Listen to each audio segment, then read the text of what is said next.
Oi, seja bem-vinda ao canal Professora Nerd. Eu sou Francinete Coutinho e hoje estou aqui para mais um vídeo do quadro Mais Que Um Hobby. Um quadro onde eu entrevisto, converso, bate-papo com pessoas que fizeram do RPG mais do que um hobby, uma verdadeira profissão. E hoje eu trago aqui mais uma vez o Luiz Cláudio, autor do livro Tordesilhas, Sabres e Caravelas, tá entendendo? Um dos grandes nomes do RPG nacional. E ele hoje vai falar com a gente a respeito do novo livro dele que está em financiamento coletivo, Os Sinistros e Monstros. Se você também quer saber mais a respeito da obra desse grande escritor, fica aqui comigo, que depois da vinheta a gente volta.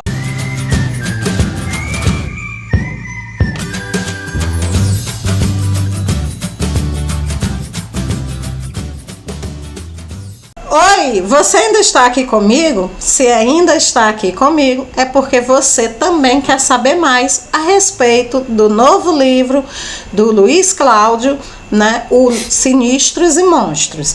Então hoje nós vamos conversar com o Luiz Cláudio, ele vai nos contar aqui todos os detalhes do financiamento coletivo dessa obra, por que ela tem esse nome, né, qual o objetivo principal do livro, qual o pano de fundo. Então, primeiramente, né? Oi, Luiz, tudo bom? Oi, tudo bom, É um prazer recebê-lo novamente aqui no Professora Nerd, né? Quem não sabe, gente, o Luiz Cláudio ele já esteve aqui em um outro vídeo, né? Isso, para falar conosco a respeito do Tordesilha, né? E a respeito de outro projeto que ele estava fazendo na época. Eu vou deixar o link aqui no card para quem quiser também, né? Assistir o vídeo anterior, tá? A gente falou, esmiuçamos muita coisa sobre a vida dele, então quem ficar curioso, quiser saber mais, né? O Luiz Cláudio, ele é professor, viu, pessoal? Então, ele é professor de História, é isso, Luiz? Eu trabalho com História, Filosofia, Sociologia e Geografia, humanas, né? Mas também é professor de artes marciais, que é a sua grande paixão, né? Minha religião. A gente fala muito sobre isso no outro vídeo, ele contou muito sobre o que motiva ele, né? O que levou ele ao RPG, né? E tudo. Infelizmente, a gente não vai poder repetir tudo isso aqui hoje de novo, né? Mas eu gostaria que você se apresentasse para aqueles que estão assistindo, né, o vídeo pela primeira vez, a sua participação pela primeira vez, e dissesse um oi para aqueles que já assistiram, né, o vídeo anterior. Pode ficar à vontade. Oi, gente, tudo bem? Um prazer conhecê-los, né? Eu sou Luiz Cláudio Gonçalves, como já foi dito. Sou amante de RPG, como você aí que está assistindo também e hoje eu estou aqui para apresentar um novo livro. Nós já lançamos, né? Eu já trabalhei com outros RPGs, o Tordesilhas é da minha autoria, o Tordesilhas, Sabres e Caravelas, Ruim Sangue, Oceano Desconhecido. Nós lançamos também um outro Tordesilhas chamado Árvore das Artes Mágicas, que é da minha sócia, a Mônica. Também já fiz o UD1, que é meu sisteminha que eu mais jogo, né? O UD1. O D6, que é o pessoal que está começando, e o Obscura, que é um RPG de terror. E agora a gente está trazendo aqui esses Sinistros e Monstros, né? Para ver se a gente consegue aproveitar aí e dar uma conscientizada na galera em relação ao Setembro Amarelo. Muito bem. Por isso essa data de lançamento, para poder bater, né, com a data da campanha, né, do Setembro Amarelo, né? Exatamente. E diz assim pra gente, Luiz, no outro vídeo você chegou a contar em mais detalhe, mas diz assim, pincela pra gente rapidamente assim, o que levou você a escrever, né, livros de RPG? Quando foi que você parou, olhou assim e disse, olha, eu quero escrever, né? Eu quero escrever material de RPG, o que te motivou, né? Até porque essa motivação tem um pouco a ver com o motivo de você ter criado o Sinistro e Monstro, né? A gente já vai entrando, né, no assunto principal. Sim. O RPG sempre foi uma paixão, né? Eu fui criado numa família de artistas marciais e no clã a gente não podia jogar qualquer tipo de jogo porque não poderia fomentar rivalidades no grupo. Eu vou sintetizar, porque nós já conversamos sobre isso. E aí eu precisava de alguma coisa que não gerasse briga entre os membros do clã. E o RPG permitia isso, né? Permitia isso. Inclusive, a coisa foi tão legal que depois eu comecei a usar RPG para treinar o pessoal, né? Colocando eles em situações que eles não poderiam estar na vida real, né? Então, ficou bem interessante para treinar estratégia, no caso. Equilíbrio, autocontrole, né? Exatamente, né? Outra coisa que o motivo de eu começar a escrever, a escrita em si, no geral, sempre foi uma paixão. Acho que foi a forma que eu encontrei para lidar com os meus problemas, né? Porque, acima de tudo, eu escrevo para mim, né? Depois é que eu passo para as pessoas. A maior parte das coisas que eu escrevo fica guardado no meu arquivo, no passe. Os Sinistros e Monstros, se você me permite, né? Eu posso claro, falar? Pode, ficar à vontade. Ele tem uma história inicialmente engraçada e depois muito impactante, porque a princípio surgiu, o Sinistros e Monstros surgiu por causa de uma aposta que eu fiz com o Fabiano Nemi, criador do Old Dragon, né? Um dos criadores do Old Dragon, escritor do Bestiário do Old Dragon, do Arcanas Ancestrais e do Memória da Repressão. E ele é muito amigo meu, ele é meu sensei do RPG, né, do RPG. E a gente fez uma aposta e eu perdi a aposta. E ele queria que eu escrevesse algum RPG falando sobre inocência. Mas a ideia dele era um negócio muito louco, era um bagulho de cavalinho, sabe? É sério, tipo Pônei Maldito, uma coisa assim, completamente maluca. E eu bem falei, sinistra. Literalmente sinistra. E eu falei, essa parada nunca vai dar certo, né? Não faz sentido. Contos de Green, né? Que ele queria, dos irmãos Green, aquela coisa das irmãs da Cinderela cortando o pé pra botar no sapatinho de cristal. Imagina o Green sendo escrito por um Tarantino bêbado, né? Seria uma coisa assim, né? E aí eu falei, cara, isso não vai acontecer. E aí eu tava lendo, eu comecei a ler o livro It, né, que é a principal inspiração do Tordesilhas é o It. Tordesilhas não, desculpa, do Sinistro do Monstro, é o It. E eu falei, caramba, isso aqui dá uma boa... pode se tornar interessante. Mas até então eu ainda não tinha nada escrito. Mas o It que tu fala, o livro que inspirou o filme? O livro coisa? Que inspirou o filme. Uhum. Sim. O livro do menino, né? Do Mestre do Terror, né? Do Stephen King. Do Stephen King. Depois, se vocês quiserem, eu posso falar um pouco das referências dos Sinistros e Monstros, mas a principal foi It. Uhum. E a ideia do It foi só a proposta de fazer algo com jovens, né? Uhum. Eu achei que seria bem legal. Depois veio aquela série dos Stranger Things também, que foi uma ideia muito bacana. Stranger Things, sim. Mas o Sinistro aí tudo foi contribuindo, né? As coisas foram se acumulando, porque eu acho que RPG é uma coisa interessante, porque quando eu escrevo um livro de literatura, o objetivo é você fugir dos clichês. Uhum. Mas o RPG trabalha inicialmente em cima dos clichês, se você perceber bem, né? A gente geralmente se refere a algum cenário usando clichê. É como se o clichê fosse a base. Veja, o RPG não é totalmente o clichê, mas é a base.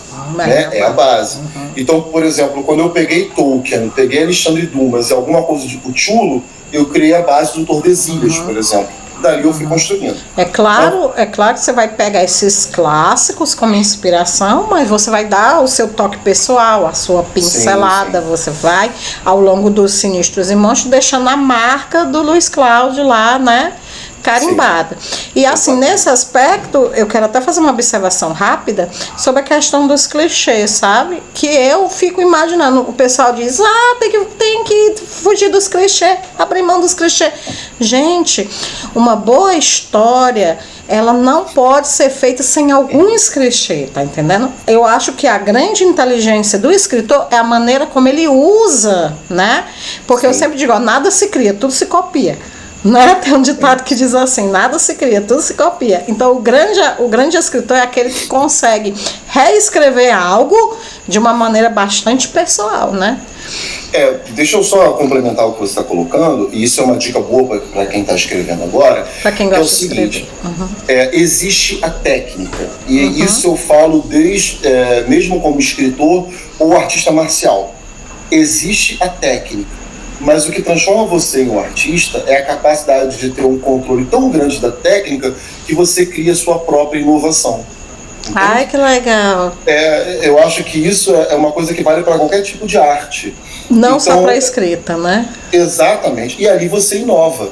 Você entendeu a técnica, você sabe manipular ela, mas você não quer. Ou você usa apenas como base. E olha só o que legal disso que tu tá dizendo, né? Olha só que legal, né? Tem muita gente que acha assim, para mim poder escrever, para mim poder desenhar, para mim poder fazer um RPG, eu não preciso estudar a técnica de ninguém, eu não preciso conhecer o trabalho de ninguém, eu vou fazer tudo da minha cabeça, né? Mas olha, gente, o que ele falou, você precisa conhecer a técnica, você precisa conhecer o que os grandes nomes daquela arte já fizeram, até para você poder fazer diferente, né? Exatamente.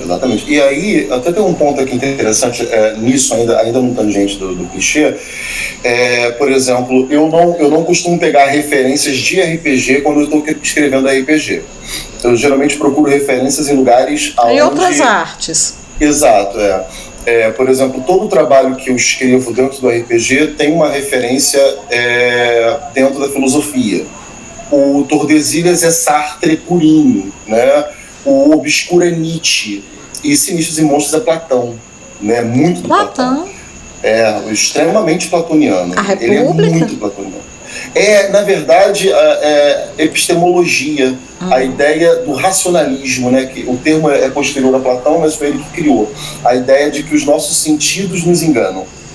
Aquele grande debate entre Platão e Aristóteles. O mundo das ideias, né? O mito das cavernas, né? O que você vê não necessariamente é a realidade, né? Exato. Eu preciso de uma condição mental para entender a realidade. O Sinistros e Monstros, ele é um soco na cara de Aristóteles, na verdade, né?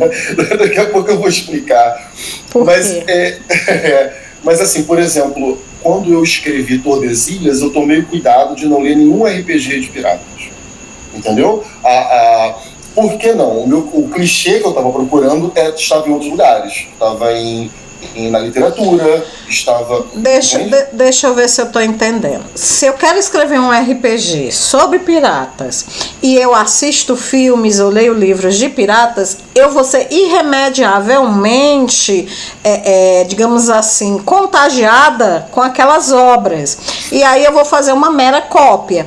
Mas se eu assisto outros conteúdos, outros assuntos, em áreas até paralelas, mas que não é aquela, eu vou conseguir os clichês diferentes e aí vou transformando esses clichês naquilo que eu desejo. Exatamente. Vamos usar o Tordesilhas como exemplo, porque ele é um RPG mais consolidado, né?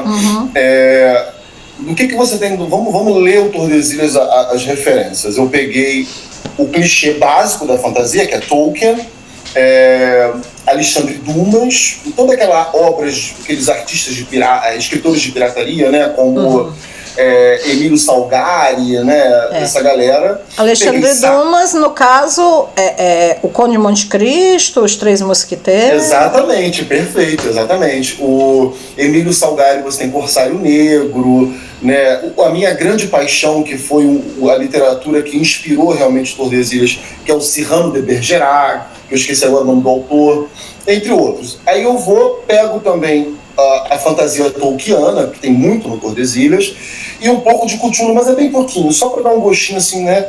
Ok, esse é o clichê básico da fantasia. Tá, aí onde é que eu fui procurar inspiração? Sartre, que não tem nada a ver com filosofia, super-herói. Pois o Tordesilhas faz muitas referências, não tem nenhum personagem com superpoderes em Tordesilhas, mas você consegue enxergar no artefato mágico, numa postura, alguns elementos, né? Das histórias de superpoderes. E por fim, mas não menos importante, Star Trek. Star Trek. Aí vamos usar isso fora do RPG para poder entender, porque eu espero que isso possa estar ajudando a pessoa que está em casa com uma boa ideia a escrever. E aí vamos pegar fora disso. A minha formação como artista marcial, eu sou formado em 7 lutas.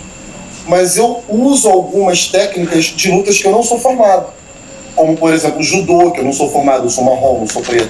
Pego um pouco de jiu-jitsu, misturo tudo e faço a minha própria interpretação da luta. Você não deve ter medo de fazer isso, entende? Entendeu? Só faltou um elemento do Tordesilhas que tem muita importância que eu não coloquei, que é a brasilidade. A gente tem muita coisa de brasileiro ali. Na visão do brasileiro, da cultura verdade. Né? A gente até falou muito sobre isso, né? Sobre as referências brasileiras que você colocou. Mas me diz uma coisa, só para a gente poder voltar para os sinistros e monstros, né? Mas eu acredito que quem está assistindo em casa, que quer ou que pretende um dia escrever, está gostando muito dessas suas dicas. Olha, gente, dicas em primeira mão aqui, tá? Do Luiz Cláudio Gonçalves. Aproveitem. Me diz uma coisa. Até esqueci o que eu ia perguntar. Comecei a falar, até esqueci o que eu ia perguntar. Mas a minha pergunta basicamente é o seguinte: não causa assim uma certa choque, né, de realidade nas pessoas quando elas veem essa mistura que você faz, né? Você sai misturando aí Star Trek com Tolkien, com, né? Mas assim, esse choque de realidade também é positivo, né? Todos os grandes escritores e todos os grandes artistas, eles tiveram que passar por isso. Como é que você, Luiz Cláudio, enfrenta, né? Isso, o pessoal olhando para você dizendo, isso não vai dar certo. Não, isso aí, porque acontece, não é verdade? Muito, muito, muito, muito. Primeiro que cabe a você costurar as suas referências, né? Pra você ter uma ideia, nós lançamos uma raça, né? No Tordesilhas a gente não usa o termo raça, a gente usa povo, né? Nós lançamos um povo que tinha tentáculos nas costas, né? Era um homem-polvo que tinha tentáculos nas costas, Antróctopus, né? É um povo, né? Uma raça exclusiva de um tipo de financiamento que teve no Tordesilhas. E ninguém percebeu a princípio que a referência daquela criatura era do Dr. Octopus. Eu já ia dizer, doutor. Entendeu? Porque quando você lê a estrutura, você percebe que é algo único. Então, aquilo que seria cópia passa a ser apenas uma referência. Então, cabe a você, enquanto escritor, mostrar que aquilo é apenas uma referência. O cinema está cheio de referências. Você usa alguma coisa para referenciar outra. Mas a estrutura da história é diferente. Entende? E algumas referências até acidentais, né? Você nem percebe que está usando, depois é que cai a ficha e você puxa. Não, eu também gosto muito de escrever, então às vezes eu escrevo uma coisa, aí eu tô assistindo um filme e eu digo, vale, foi daqui que eu tirei essa referência, essa ideia. Você quer ver um exemplo? Terminator e Jason são praticamente a mesma coisa. Um assassino imortal. É verdade. Só que um é robô, né? Exato. E o outro é um morto-vivo. É um morto-vivo. Entendeu? Não sabemos se foi proposital ou apenas uma mera coincidência, mas dá para se notar o padrão, né? Tem uma entrevista do James Cameron que ele fala que se inspirou? A ideia dele... Não. Eu não sei nem de quando é o Jason. Ele fala que a ideia dele era um assassino imortal. Era essa a ideia. Foi quando a minha cabeça instalou. Caramba, o Jason é a mesma coisa. Eu não sei quem veio primeiro, não sei quem foi que pensou. Não, com certeza o Jason. Com certeza o Jason. Eu já era menininha, né? E o Jason já estava na oitava parte e o Exterminador ainda estava no primeiro. Pode pesquisar que eu garanto que foi. O Jason já assombrava os sonhos da gente. Já. É verdade. Mas no caso, voltando ao filme, que a gente voltar aos sinistros, a ideia, na verdade, era uma brincadeira. Eu jamais imaginei em transformar isso num livro ou num produto, né, em algo que eu ia oferecer para o meu público. Até que aconteceu de eu perder um aluno que eu tinha como um filho, né? Eu vou ter que contar a história mais ou menos para você poder. Vamos lá. Eu o conheci como meu aluno de escola, o nome dele é Thales, e não gostava muito dele, mas ele foi me conquistando, porque ele queria muito treinar. Eu não queria treinar, eu não dou aula de arte marcial comercial. Então, né? Você ensinava história para ele, mas a ponte da ligação entre vocês era ele sabia que você fazia artes marciais. Sim, os meus alunos sabem porque tem vídeo meu no YouTube, né? Eu sou bem conhecido aqui na área. Então, assim, e ele queria de qualquer jeito, e eu tentando, sabe, ludibriar ele para que ele não treinasse. E o garoto começou a treinar e demonstrou uma força muito grande, virou um grande lutador no meu respeitado. Mas por que tu não queria treinar ele? Tu não queria misturar as duas áreas da tua vida? No geral, eu não gosto de treinar as pessoas. Ah, tá. Você gosta de competir, né? Não de ter discípulos, entendi. Não é nem isso. É porque é uma responsabilidade muito grande. É verdade. Porque você está colocando... Eu não faço arte marcial esportiva. Os meus alunos são formados em sobrevivência. Então, assim, um aluno meu, quando chega numa faixa verde, ele tem habilidade para machucar bastante alguém. Então, não é competição, né? É real mesmo. Exato. Eu até ajudo um grupo de amigos meus que fazem competição, eu dou algumas dicas e tal, mas o que a gente faz é sobrevivência mesmo, né? Ai, que legal. Então, eu fui muito reticente em treinar o Thales, mas ele foi conquistando. Ele ganhou o respeito que eu não queria dar para ele, eu respeitei ele, e ele foi além, ele virou meu amigo, sabe? E amigo mesmo, sabe? O cara frequentava a minha casa direto, assim. Quando eu me separei, ele me ajudou muito. Isso foi em 2019. Eu me separei em 1º de abril de 2019, pode parecer engraçado, mas foi isso mesmo. E aí, em maio... Dia da mentira, pois é. E aí, em maio, foi um ano bem complicado, bem tempestuoso para mim. Em maio, ele me liga dizendo que não ia poder treinar, porque não sabia, a gente se enrolou no horário do treino, enfim. E eu falei, não, beleza, vai descansar e tal. Aí ele jantou com a família, combinaram de no dia seguinte fazer alguma coisa. Ele ficou conversando com um amigo dele pelo WhatsApp e no dia seguinte a família encontrou ele morto. Se matou. Mas, Luiz, durante todo esse tempo de relacionamento que você disse, vocês eram muito próximos, ele frequentava, você nunca percebeu os sinais, nada assim que... Você chegou exatamente no meu desespero que me fez escrever Tordesilhas, Sinistros e Monstros. Existem monstros que você não consegue ver. Essa é a base desse livro. Eu vejo o monstro e você não vê. Entenda, por que eu contei toda essa história? Porque eu fui criado numa cultura que valoriza a força acima de tudo, né? E quando eu falo força, não é força muscular, é a capacidade de continuar caminhando apesar do mundo estar te batendo. A gente não para. É a resiliência, né? E você percebeu quando eu falei que esse garoto se tornou tão forte que ganhou o respeito do meu clã. As pessoas, não é só o meu respeito, mas do meu clã. As pessoas aqui da minha família dizem: o mundo é um lugar violento, para você sobreviver tem que ser mais violento que o mundo. Esse garoto era extremamente capacitado em combate, extremamente honrado, extremamente forte. Quando ele queria algo, ia atrás, né? Tanto que conseguiu te convencer, né? Exato. Então quer dizer... foi embora. Deve ter sido um choque muito grande quando tu recebeu a notícia, né? Eu tenho, até por conta do treinamento, um controle emocional muito forte. Agora eu estou aqui parecendo calmo, mas eu estou profundamente emocionado. E você tem noção, foi justamente no lançamento do meu primeiro financiamento coletivo que ele veio a óbito, né? Então eu dava entrevista às pessoas sorrindo, brincando, mas por dentro eu estava em frangalhos, né? A gente meio que sente assim, né? Como se a culpa fosse nossa por não ter percebido, né? Eu tive uma aluna minha que se suicidou, eu nem era tão próxima assim dela, né? Como você era desse seu aluno. E quando eu soube, eu fiquei, meu Deus, como é que eu não percebi? Eu podia talvez ter ajudado, ter feito alguma coisa, né? Os Sinistros e Monstros, ele é sobre a culpa que eu tenho por não ter visto. Porque...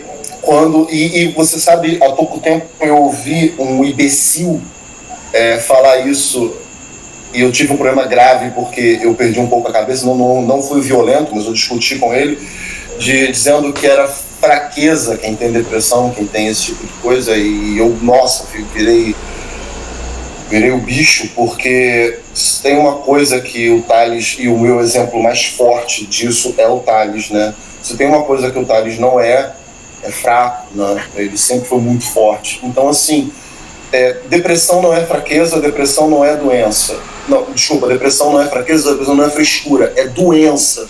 É doença. E tem que ser tratado. E olha só, dependendo do caso, não adianta um amigo estar ali não, tem que procurar um médico. E não é vergonha. Sinistros e Monstros é sobre a culpa que eu carrego nas costas de não ter visto. As pessoas podem dizer para mim, Luiz Cláudio, mas você não tinha treinamento, você não teve preparo para isso e tal. É assim mesmo, ele morreu, não importa. A sabe? culpa não é racional, né? Exatamente. Ela não é um sentimento racional. O pessoal que está em casa nos assistindo, a culpa é um sentimento totalmente emocional. Exatamente. Então, por mais que a pessoa chegue e diga, não é sua culpa, você não tinha como saber, você sente e não há como, né? Como uma simples frase de alguém tirar isso de você, né? Exato. E é por isso, desculpa, eu não quero te cortar, não, perdão. Pode ficar à vontade. É por isso que eu friso antes, geralmente, eu até faço isso instintivamente, antes de eu falar do próprio jogo Sinistros e Monstros, que é um jogo interessante, independente do que está por trás dele, eu sempre falo disso, porque eu preciso que as pessoas entendam que você tem que levar a sério quando alguém disser que está sofrendo e que acha que tem depressão. Porque não é que eu não levei, mas eu estava cego e eu perdi um filho por conta disso. E depois que a pessoa vai embora, você vai viver com a ausência pro resto da tua vida. Então, Sinistros e Monstros, o jogo, ele é sobre a culpa que eu carrego e eu não quero que você carregue. Por isso que eu estou pedindo, mesmo que a pessoa não financie o livro, mesmo que a pessoa não queira participar, o livro é um produto.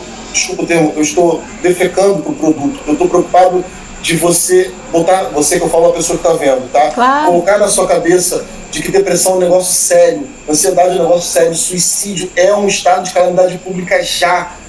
Né? Então, assim, o Sinistros e Monstros ele vai ter no livro números e endereços eletrônicos de grupos que ajudam, sabe, as pessoas em crise. E 10% do financiamento, né, do lucro do financiamento, nós estaremos dando para o CVV, que é o Centro de Valorização à Vida, que é um grupo que faz atendimento telefônico. O número é 188. Eles atendem as pessoas que querem se matar. Ai, que trabalho maravilhoso, né? Nós temos que divulgar isso, sabe? Porque você que está ouvindo, você importa, sabe? Por favor, não pense o contrário, você importa. A falta que a gente sente quando alguém vai embora é absurda. Se você me permite, só mais um ponto. Claro, pode ficar à vontade. Muitas pessoas estão conversando comigo nesse período do lançamento do Sinistros e Monstros e dizendo que tem depressão, né, ou que já passaram por depressão. E assim, é alarmante a quantidade de pessoas. E um grande amigo meu me falou uma coisa que eu fiquei muito emocionado. Ele falou, eu me sentia sozinho, mas eu não estava. Cara, isso é muito Sinistros e Monstros, sabe? Isso é muito a realidade da coisa. Você se sente sozinho, mas você não está. Entendeu? Mas Cláudia, deixa eu te perguntar. Assim, né? Esse momento, esse motivo da inspiração, né? Quem está em casa aí, tá sentindo aqui junto comigo, você emocionado, você falando do fundo do seu coração, abrindo seu coração aqui pra gente, isso é muito legal, tá entendendo? Além de toda essa ajuda, né, que o financiamento vai dar para essa entidade, tudo, além, né, dos números de contato, todo o material, a estrutura do livro, Sinistros e Monstros em si, ela realmente tem como de alguma forma alcançar essas pessoas que sofrem de depressão? Ela não é apenas, ou ela é apenas uma homenagem a esse seu amigo tão querido? Não, isso é uma coisa, obrigado por tocar nesse ponto, porque isso é muito interessante. Deixa eu te falar, existe um RPG que foi, eu não lembro o nome da editora, mas se você procurar na internet vocês encontram, que é um RPG para pessoas com depressão. Chama-se Claustro. É um RPG de aventura solo para a depressão. Sim, que para mim é uma... Eu não conheço o autor, mas para mim é uma das ideias mais geniais que eu já vi dentro do RPG nacional. Os Sinistros e Monstros não é para quem tem depressão. Ele vai ajudar quem tem depressão por conta dos números que a gente coloca lá para você procurar ajuda. Mas os Sinistros e Monstros é para a pessoa que não tem depressão entender o que é depressão. E o cenário explica isso. Por isso que eu falei que ele é sobre a minha culpa. Foi por isso que eu falei do telefonema. Eu não notei. Deixa eu te explicar a história. Posso explicar a história do Sinistro? Pode. Vamos lá. Eu vou te contar a história do Sinistro para você que está aqui, para você que está em casa. E eu sempre tive o seguinte problema, a seguinte preocupação. Eu estou falando sobre um livro que debate suicídio. Então eu tenho que tomar alguns cuidados que o terror clássico não tem. Primeiro, o RPG de terror. Primeiro, eu não quero despertar gatilhos. Primeiro ponto.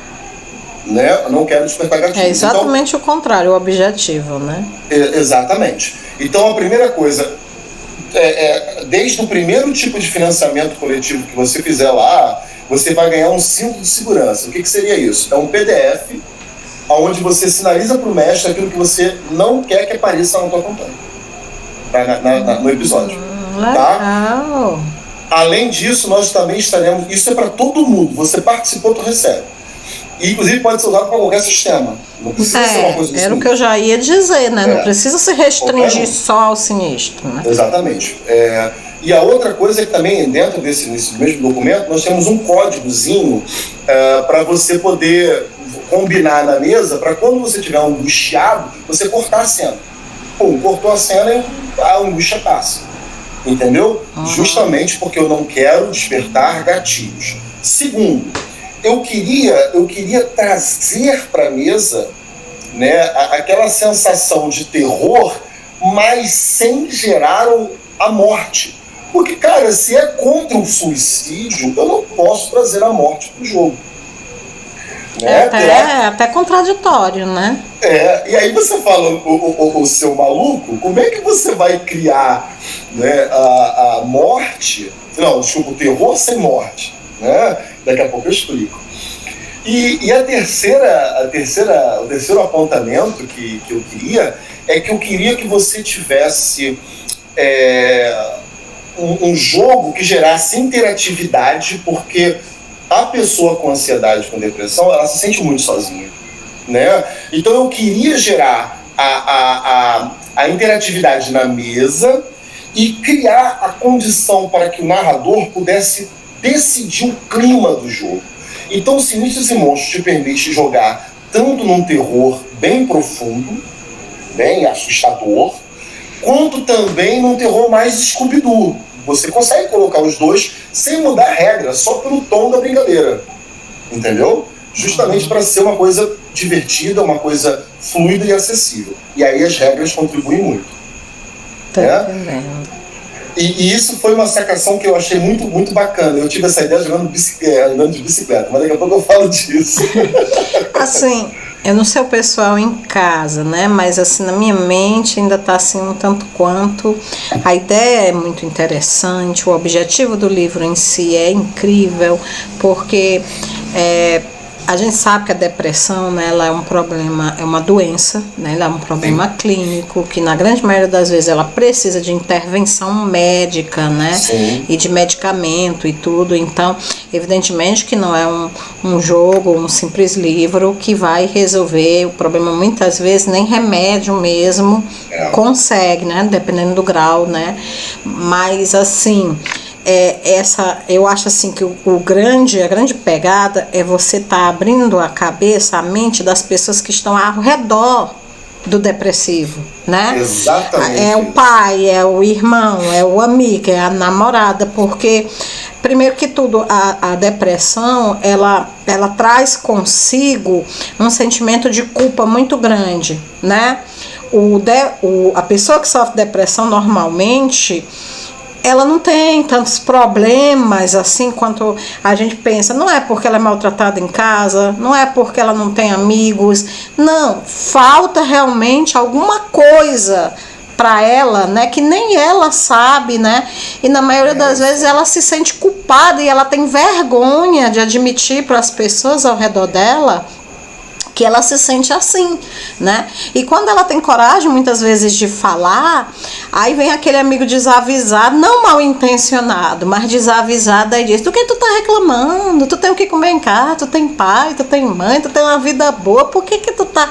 Né? Então, assim, a maioria das pessoas não entendem, né? As pessoas ao redor da pessoa que sofre depressão não entendem, né? Não entendem. Aí muitos usam esses termos infelizes de dizer, é frescura, né? Porque é uma falta total de empatia, claro, a gente sabe. Mas é porque muitas vezes elas olham assim e dizem: esse cara tem uma vida melhor que a minha.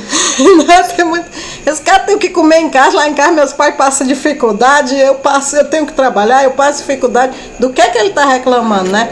Mas é porque, gente, é muitas vezes uma condição biológica mesmo. Sim, mesmo. Né? Não é porque ele quer se sentir assim. É um problema de saúde mesmo, né? As pessoas confundem tristeza com depressão.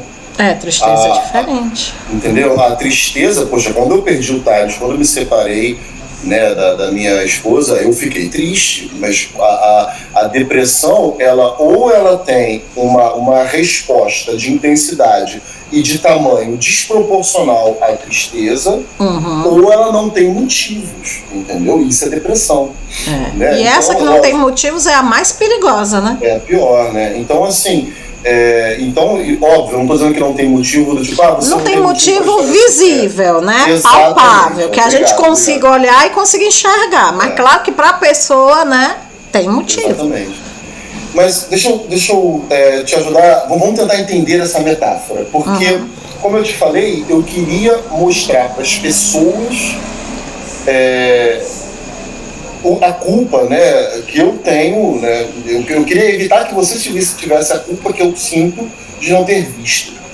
E essa frase, não ter visto, né, é uma frase muito importante dentro dos Sinistros e Monstros. Porque qual é a história de Sinistros e Monstros?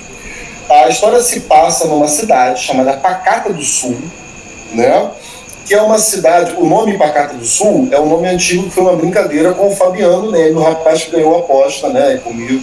Ele ganhou? Então, assim, ele ganhou a aposta comigo. Aí, né, ele sempre, e quando ele não ganha, ele arma pra eu, né? Quando ele não ganha, ele dá um jeito de não perder, né? Um beijo, Fabiano, te amo, cara. Mas voltando. Então, Pacata do Sul é essa cidade, que curiosamente é uma cidade interiorana, que você não sabe em que período ela se passa. Pode ser assim, bem Stranger Things, né? Aquela cidadezinha do interior. Afastada. Tipo a Derry do próprio It. Só que existe uma metáfora aqui, que eu vou estar explicando. E aí, é uma cidade de interior, entre a década de 60 a 2020, você não sabe exatamente quando está acontecendo a história, eu dou algumas pistas. Eu sei o que está acontecendo, mas eu não explico. No livro você vai ter que criar a tua teoria, tá? E aí, essa cidade, ela tem monstros, né? Ela é acossada por monstros que apenas as crianças veem. Quer dizer, algumas crianças veem, não todas. As crianças que veem são chamadas de sinistros. E aí eu quero lembrar, entendeu? São chamadas assim, mas entre elas, porque os adultos não acreditam no que eles estão falando. Peraí, então essas crianças que vivem, não são todas as crianças da cidade. Não. Algumas crianças especiais, por algum motivo, que o livro deve depois explicar, elas têm esse dom. Sugerir. Elas têm esse dom de enxergar os monstros. Exato. E aí deixa eu explicar o porquê do nome Sinistro. A gente lembra muito que sinistro significa canhoto. A gente lembra muito que sinistro significa estranho, ou radical, que é uma gíria aqui do Rio, pelo que você me falou aí também. Aqui também fala, é sinistro, né? Só que a palavra sinistro, na verdade, significa alarme, né? Algo que dá alarme. Então... Vem de sino. Exatamente. Essas crianças, elas dão alarme do monstro. Opa, tem um monstro aí. Só que os adultos e as outras crianças normais não enxergam. Então, eu vou citar um monstro, que é o monstro que eu mais gosto. Primeira coisa importante é que todos os monstros... Primeira coisa importante, as regras para criar monstros são muito fáceis. Então, você pode criar o monstro que você quiser no livro, mas o livro tem monstros prontos que têm a ver com o cenário. Eles têm a ver com o cenário, tá? Existe uma história empacada, não é uma coisa deliberada. Que você pode ou não seguir. Ontem nós jogamos, por exemplo, o pessoal inventou que na verdade era uma ação alienígena. E eu aceitei. Isso faz parte do RPG, né? Cada mesa tem sua realidade. Verdade. Depois que o livro vai para a editora, não nos pertence. Já era. E eu gosto disso, eu acho isso legal. Também gosto. Mas eu gosto de dar um exemplo para você poder entender qual é a pegada do livro. Tem um monstro que eu gosto muito, que é os sinistros que dão nome pros monstros. Então tem uns monstros muito loucos, tipo Zumbidor, sabe, Megera. E tem um que eu gosto muito, que é o Verme. Como é que é o Verme? Ele tem lá a descrição dele, diz que ele parece uma lacraia muito grande, que tem uma boca em toda a altura do corpo dele, e os olhos são olhos de alguém inteligente, né? E essa criatura, olha só o porquê que eu falei que Sinistros e Monstros é um soco na cara de Aristóteles. Essa criatura, ela vai na tua pele, né? Ela te cobre a tua pele e começa a comer a sua carne devagarinho e começa a chupar os ossos. Ela começa a chupar os ossos. E aí vem a situação. Você, adulto, eu, adulto, não vejo essa criatura. Ela tá lá me comendo, eu não sinto e nem vejo. E aí o seu filho de 11 anos olha e fala: mãe, tem uma lacraia no teu braço, minha filha. E você, eu não sei o que você está falando. Você vai no médico, o médico fala que é osteoporose. Sacou? É osteoporose. E aí o médico tira o raio-x, a lacraia tá lá no raio-x, mas o médico não vê porque ele o médico não vê. Então ele associa ao problema de saúde mais próximo do efeito que aquela criatura provoca. Exatamente. Todos eles são assim. E aí você fica no desespero, porque a tua mãe, você já é adolescente, né? Você é sinistro, entra no desespero porque você vê coisas que os outros não veem.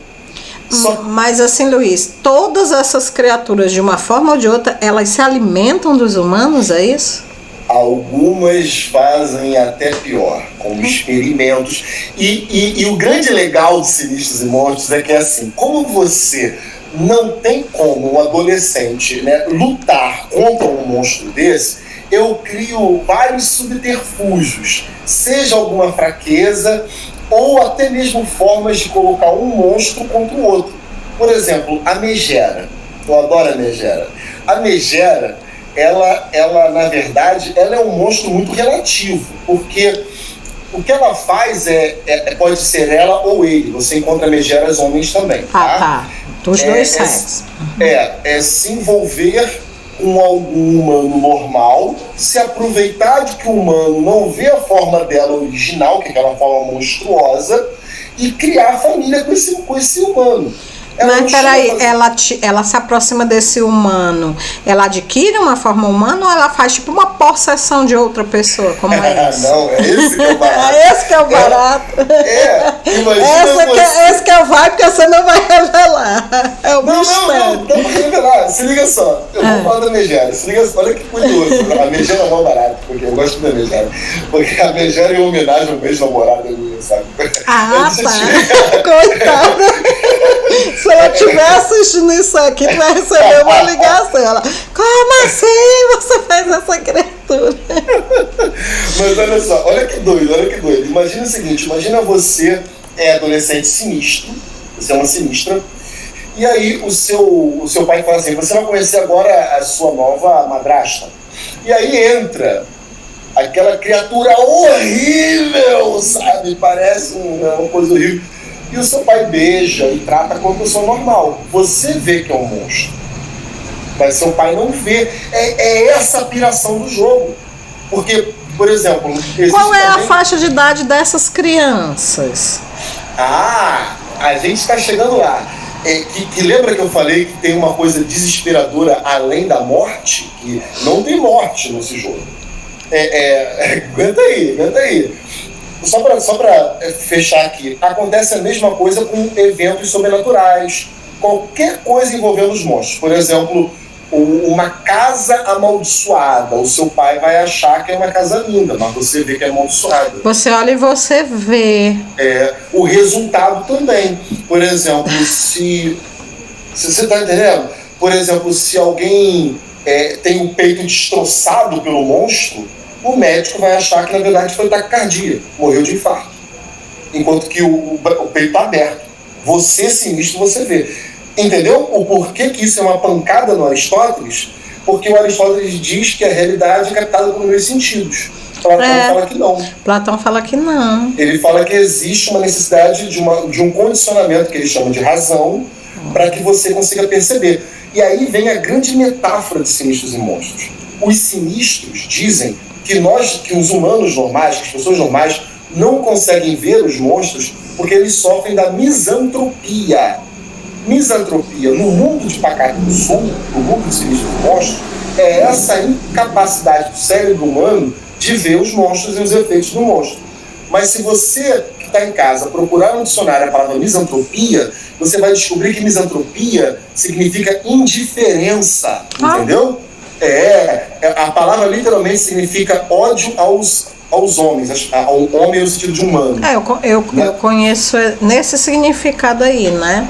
Exato. Mas nós usamos como indiferença. Até dizem que o homem misântropo é aquele que por algum motivo ele não quer nada muito sério com as mulheres, ou, né, não quer relacionamento. Aí é misoginia. Ah, tá. Que tem tanta. Então misantropia é realmente com a relação humana como um todo, né? Eu não ligo pro teu. É o contrário do amor ao próximo. Entendeu? Tá. Do amor ágape. Cara, mas tá rolando aqui tanta coisa maluca na minha cabeça, porque assim, você já nos deu a dica de que isso não são esses vermes, essas criaturas, essa megera, não são de outro planeta, né? Isso daí você já deixou escapar. É muito doido. Mas assim, eu tô aqui pensando, né? Eu te perguntei a faixa etária das crianças, porque eu fiquei aqui pensando, né? Cara, de duas uma aqui, né? Ou realmente essas criaturas existem, somente essas crianças, por algum motivo sobrenatural, aí talvez magia, religião, seja lá o que for, conseguem ver, ou então realmente não existe nada e é tudo da cabeça delas, seria assim, tudo imaginação dessas crianças. Então veja, eu ainda nem comecei a ler o livro, ainda nem comecei a jogar o jogo e já tô tecendo um monte de teoria aqui na minha cabeça aqui a respeito do que pode ser, né? Eu vou te dizer uma coisa que eu falo para os meus alunos de filosofia. Eu falo assim, mais vale uma dúvida sincera do que uma afirmativa falsa. Aí eu digo para eles, a vida é assim, se você faz a pergunta errada, você vai viver a vida inteira com a mentira, né? E em todos os meus livros eu nunca digo o que está acontecendo. Pronto, eu já ia perguntar isso. O livro não dá a resposta, né? Eu sei o que está acontecendo. Nesse aspecto aí é muito it mesmo, né? Você vai morrer sem saber o que é aquela conta. Agora, o que eu posso fazer é mostrar as metáforas, porque eu quero muito que as pessoas entendam a metáfora. Gente, a minha pitbull quer participar do vídeo. Ela gostou. Gente, essa aqui é a Buma, tá? Ela é assim carinhosa. Às vezes eu tô dando aula ou gravando um vídeo e do nada ela aparece. Vai lá, Buminha, vai, deixa. Vai, é muito carinhosa. Sim, onde nós estávamos, você pode mostrar as metáforas. Sim. Agora eu fiquei toda lambida.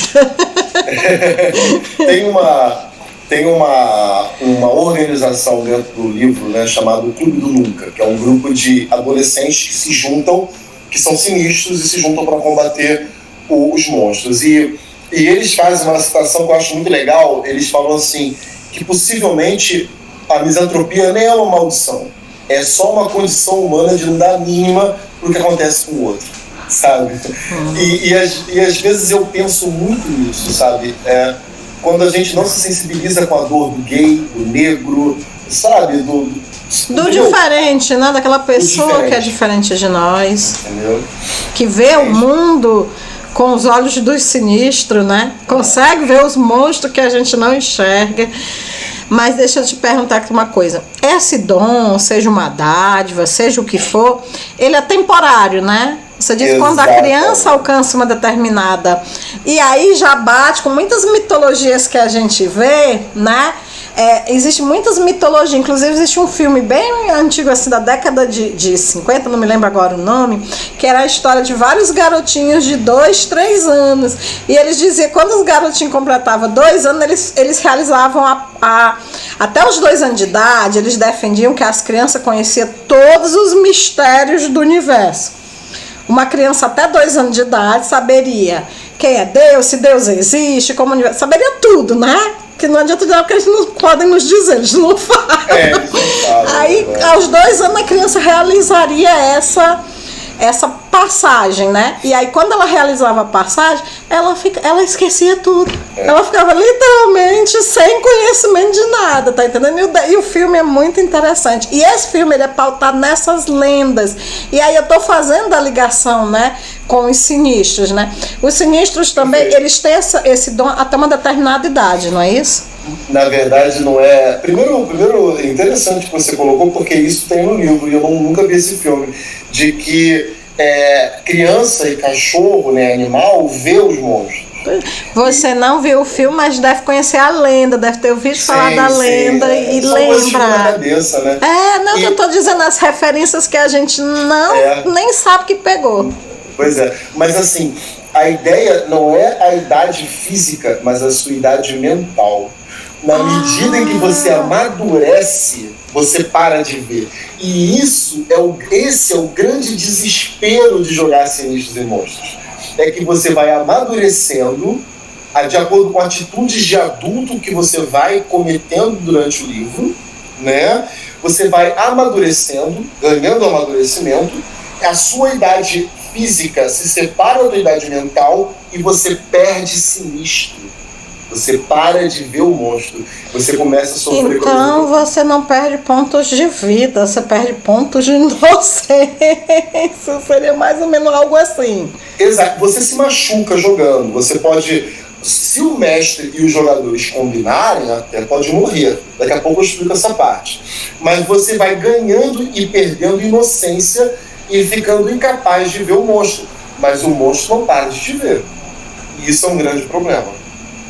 Entendeu? Mas então, assim, você vai tendo consciência, né? De que você está perdendo a habilidade. E isso deve ser terrivelmente assustador, né? Eu não sei se tem uma criatura me devorando aqui agora e eu não sou mais capaz de ver. Exatamente. E tem uma mecânica muito louca no jogo que é assim: na medida em que você vai amadurecendo, você vai ganhando mais vantagens nos testes, você vai ganhando mais dados, mas vai perdendo a capacidade de ver o monstro. Mas assim, a pessoa pode se tornar adulta e manter o dom? Esse é um grande mistério do cenário, porque existe um grupo chamado Cátedra, né? E a palavra cátedra também está de propósito, que esses caras possuem sinistros, são adultos e possivelmente são malignos. Mas existem rumores... Peraí, eles possuem o dom do sinistro, eles são capazes de ver as criaturas, já são adultos, mas são malignos? Possivelmente são malignos. Lembrou? Se ligou no nome? Cátedra. Para quem está em casa e não sabe, cátedra é o nome dado por professores. Catedrático. Sim. Eu estava ligando mais pro lado de catedral, igreja, né? Mas porque exatamente vem do tempo em que os professores eram padres, né? Aí daí vem. Mas existem rumores de que lá em Pacata do Sul existem também adultos que veem os monstros e não são ruins. E que possivelmente estão envolvidos com o tal do Clube do Nunca. Mas isso faz parte do cenário, são segredos que eu não posso contar. Ô Luiz, seria então possível talvez que realmente esse dom nunca fosse perdido e que essas crianças só aprendessem realmente a como esconder essa habilidade, até por uma questão de autopreservação? Pode ser. E ver vocês em casa estão vendo como o cenário é instigante. Eu já bolei aqui com essa é a terceira teoria já que eu estou criando. Tem muitas. As pessoas voltam e meia me trazem teoria, me trazem analogias, por exemplo, muita gente falou assim, não, teve um rapaz que falou para mim assim, eu achei mó barato, ele falou assim, não, você não está falando de depressão, está falando de política. Aí eu falei, política? Aí ele, fake news, é uma realidade que eu vejo, eu aceito que é real, e o mundo inteiro não enxerga. Eu acho que esse cara aí ele tem que começar a se cuidar, porque ele está começando a precisar de tratamento, porque tudo agora ele está vendo fake news em tudo. Tem de tudo. Mas enfim. Para tu ver o momento político em que a gente se encontra, né? Tá complicado. Mas o grande. Você nos Sinistros e Monstros, você pode até vir a morrer, mas é uma decisão do jogador junto com o narrador. Não é um jogo sobre morte, porque eu até coloco no livro, no Fast Play não está, mas no livro eu falo de que personagens mortos não criam histórias. Mas você imagina o seguinte, no livro você não tem ponto de vida, mas você tem dano, e cada dano que você toma gera um redutor nos seus testes. Com 4 danos você está completamente fora de ação, não necessariamente morto. Então, se você está muito ferido... Inconsciente, desacordado. Exato. Mas digamos que você está muito machucado, você tem que procurar o quê? Médico, né? Uhum. Óbvio. Agora, eis a minha dúvida. Como é que você vai encontrar o médico se o médico não enxerga o teu machucado? Se o seu Como é que o médico vai te curar, né? Entendeu? Então eu continuo a história girando, né? Você não perde personagem porque a história continua girando. Mas, Luiz, eu vou encasquetar. Por que que nem todas as crianças veem? Isso tá me consumindo, porque todas as mitologias que a gente vê sobre essa questão da pureza da criança conseguir enxergar o mundo, né, melhor do que o adulto, porque ela tem essa visão, olha, a cachorra voltou, ela tem essa visão de mundo, né, sempre são todas, mas você por algum motivo resolveu restringir alguma coisa mais, essa pureza dessas crianças. Isso é proposital e tem a ver com a trama principal? Tem a ver. Inclusive no próprio Fast Play eu já jogo uma pista. Tem a ver sim. Você não chega a revelar, mas vai deixando lá os pedacinhos de pão para o João e a Maria. Tem muita pista. Por exemplo, ninguém sai de pacata. As pessoas nunca saem de pacata. Não saem de pacata. Olha, tu entre as referências, tu não colocou Silent Hills, não, né? Porque esse negócio do pessoal não poder sair de pacata me lembra logo do Silent Hills. Não é que tem uma muralha ou algo assim. As pessoas não querem, não sentem vontade. Não é que elas estejam presas fisicamente, né? É emocionalmente mesmo. Exato. É porque tudo envolvendo Sinistros e Monstros tem 2 partes. Uma parte metafórica, né? Uma metáfora que eu estou propondo, e uma parte do próprio cenário, que a gente vai encaixando. Por exemplo, a cátedra. Por que eu usei exatamente o termo cátedra? Porque cátedra vale tanto para professor quanto para religião. 2 grupos que tendem a condicionar a nossa mente, né? Para o bem ou para o mal. E lá vai outro soco na testa do Aristóteles. Exatamente. Né? Então, são organizações que fazem fazem uma separação entre a nossa razão e os nossos sentidos, de tal forma que torna os nossos sentidos incapazes de captar a realidade ao seu redor, né? Exato. E o que seria, qual é a metáfora de pacata? Por que ninguém escapa de pacata? Porque pacata é uma analogia, é uma metáfora para a infância, a etapa da infância. Você só vai conseguir sair de pacata quando você atingir, né, a maturidade real, não prematura. Essa é a grande brincadeira. E para deixar pacata, você tem que abrir mão do sinistro? Essa é a questão que eu não posso dizer.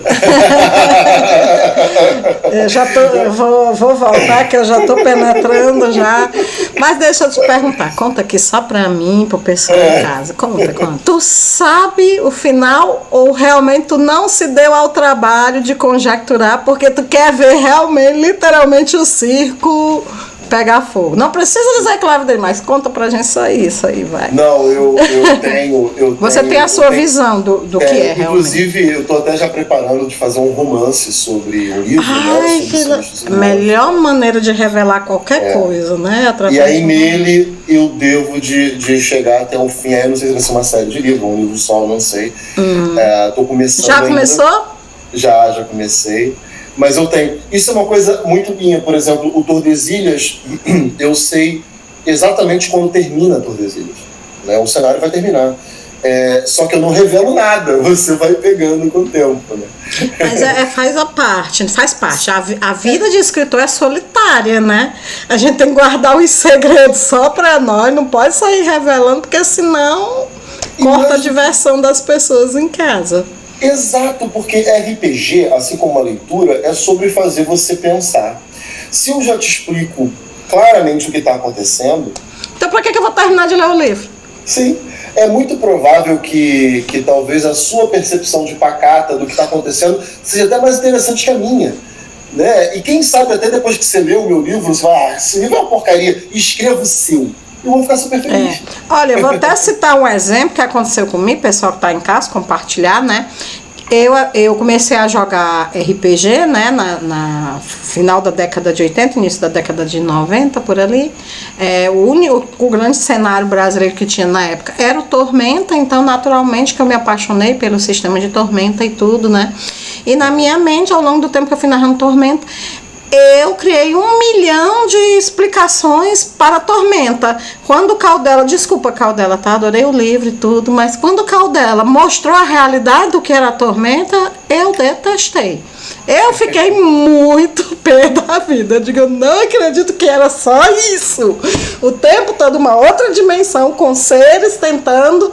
Eu digo, não, cara, a gente pensou tanta coisa, sabe? Tanta coisa mais que na minha maneira de ver seria mais interessante, seria mais diferente, mas para você ver como às vezes é melhor não saber, né? Exato. Uma das referências do Tordesilhas na cabeça, do Sinistros e Monstros, é o Poltergeist antigo, aquele da década de 80. Lembra desse filme? Sim. Poltergeist? Uhum. E tem uma coisa interessante nesse filme, é que quando a menina vai para o mundo dos mortos, você não vê o mundo dos mortos. Você só vê ela saindo do mundo dos mortos depois, toda suja e tal, e não sabe o que aconteceu. Né? Uhum. E isso gerou um impacto na gente muito grande. O que tem lá, meu Deus do céu? Eu não sei. Claro que a gente sabe que na época era falta de recursos, né? Eles não tinham como fazer o mundo. Sim. Mas acabou ficando uma coisa tão assustadora na mente da gente que não tem recurso hoje que poderia suprir, né, o que a gente imaginou quando assistiu o filme a primeira vez. Assim, uma coisa que eu aprendi na cultura oriental, né, onde eu fui criado, é que as pessoas no Ocidente têm muito medo do vazio, né? Se duas pessoas estão em silêncio, aquele silêncio é incômodo, sabe? Mas na verdade o vazio entre eu e você é o que me faz entender que eu sou eu e você é você. Se não existisse vazio, mas seria parte de mim. Eu não sabia desse medo que eles têm em relação ao vazio, né? E a meditação? A meditação, de certa forma, não é a busca dessa solidão, você com você mesmo? Eu acho que eu me expressei, eu devo ter confundido a palavra. Não, o ocidental é que tem medo. Sim, é verdade. O ocidental odeia essa ideia do vazio, da solidão, né? É da nossa cultura mesmo. O oriental, pelo contrário, ele se descobre nessa individualidade. Tá. Então, quando eu escrevo, eu percebo que às vezes, quando eu decido não mostrar alguma coisa, aquilo se torna mais importante do que mostrar. Entende? Então, essa jogada do vazio é uma coisa muito importante. Entendeu? E nem sempre os escritores entendem, sempre quer mostrar, sempre quer explicar e às vezes fica vago. Pois é. Ou fica fácil. O meu marido, ele fala sempre isso pra mim. Ele diz, você não precisa, e às vezes a gente até discute por causa disso, né? Porque eu confesso que eu gosto de pegar um livro, eu gosto de esmiuçar, eu adoro ler cenário, porque eu adoro ver como o mundo se comporta, é pessoal, né? De cada pessoa.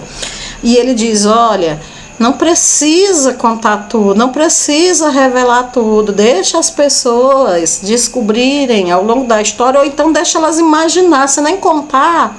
Só que eu acho que às vezes ele exagera um pouquinho. Às vezes ele quer que a gente leia a mente dele, aí também não dá, né? Você tem que ter um certo equilíbrio. E eu acho que o grande, né, a grande jogada é esse equilíbrio, né? Você saber o que você pode revelar e o que você deve esconder.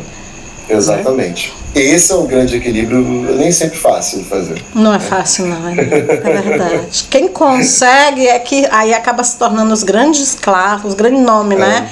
Como Stephen King, né? Como outros nomes aí incríveis, principalmente no terror, né? O terror, sim, por ele ser uma coisa assim muito emotiva, mexe muito com o emocional da pessoa, às vezes não revelar é melhor, porque quando você revela, quebra aquela emoção, né? Aquela empolgação. Exatamente. Quer dizer, eu tô aqui morta de empolgada com os sinistros e os monstros, mas provavelmente se ele me contar que a visão dele dos sinistros e os monstros, eu vou olhar e vou dizer, era só isso. Né? Por quê?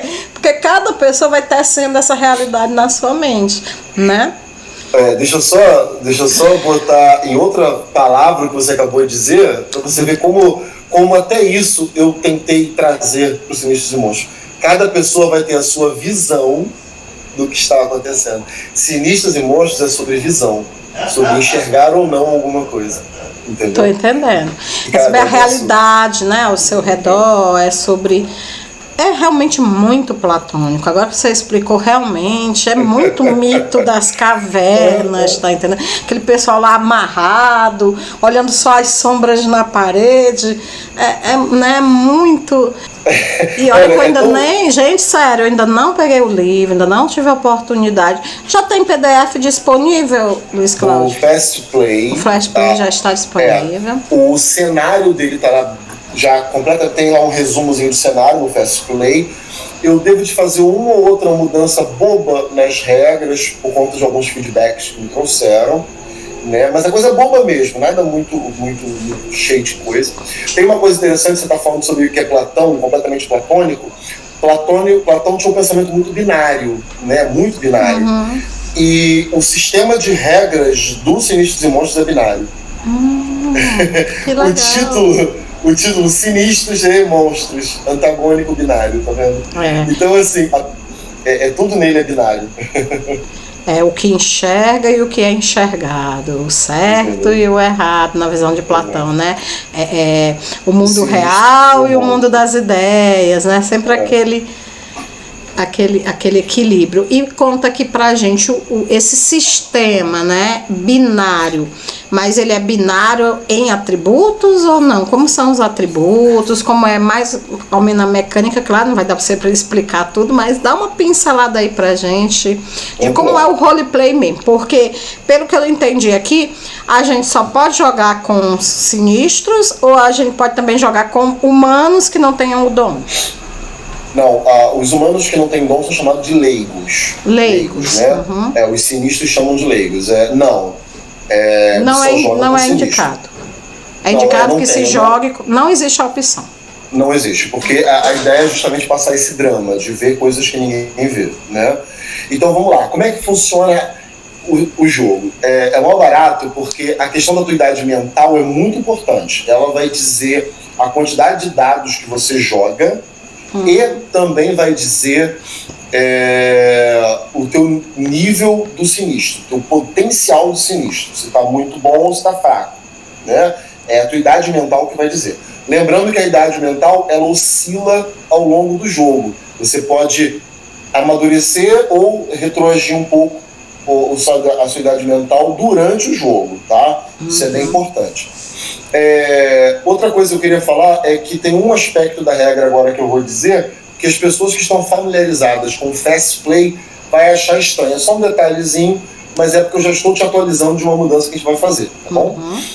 E é o seguinte, o sistema usa dados binários. O que seria dado binário? Olha Platão aí dizendo tchau, né? Resultado 0 e 1, 0 e 1, sempre, 0 e 1. Então você pode usar qualquer dado, você pode usar qualquer instrumento randômico. Se pegar um dado ser lado, os positivos, os par é mais, os ímpar é menos. Se pegar uma moeda, cara, é mais. Isso. Búzios, né? Também podem ser usados. Nós criamos. 0 e 1. 0 e 1, exato. Nós chegamos a criar aqui um dado especial, tá vendo aqui, ó? Que nós fizemos para o financiamento coletivo. Ficou muito bonito. Que tem ponto e vírgula e zero. Ponto e vírgula e zero. Esses dados foram pintados à mão, tá? E por que ele é um ponto e vírgula? Porque o ponto e vírgula é o símbolo do combate ao suicídio. Por quê? Não sabia. Porque uma etapa da tua vida acaba, ponto, mas outra começa, vírgula. Então, o ponto e vírgula é o símbolo do combate ao suicídio. Então, é a junção, né, do ponto, que é o fim, é o definitivo, com a vírgula, que é o que diz, espera, ainda tem mais, né? É o novo começo, exatamente. Então, você pode usar búzios, moeda, você pode usar esse dado especial, qualquer dado você pode usar, tá? 0 e 1, como você falou, né? Qualquer um você pode usar. O narrador, ele vai separar alguns dados para ser dado negativo, que vai gerar resultado 0 e menos 1. Mas isso aí é só para casos de modificador mesmo. É muito raro de ser usado. Beleza, como é que é o teste? O sistema não tem atributos, o sistema não tem perícias. O sistema tem tipos e tramas. O que seria isso? É bem doido, olha só. Você tem vários tipos. No Fast Play eu botei 6. Ao todo eu acho que são 11 tipos, se eu não me engano. Aí tem o atleta, que é o cara que anda de skate, sabe, que pula muro. Que seriam arquetipos? Exatamente. Você tem também o nerd, você tem o vidente. Exatamente. E aí como é que funciona isso? Isso são classes de personagem? Não são classes. Cada tipo, ele vai te dar habilidades improvisadas durante o jogo. Digamos que eu seja pivete, eu sou do tipo pivete.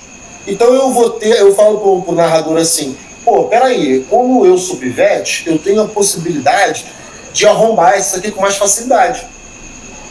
Né? E aí vou ganhar bônus no teste. Se eu for nerd, eu tenho condição de obter uma informação, saber uma informação que os outros não saberiam. Exatamente. Como é que funciona o teste? Todo teste será feito através da sua idade mental mais o seu tipo. Então, se eu estou na idade mental infantil, eu uso 4 dados. E estou vendo sinistro, estou vendo vários monstros, estou vendo tudo direitinho.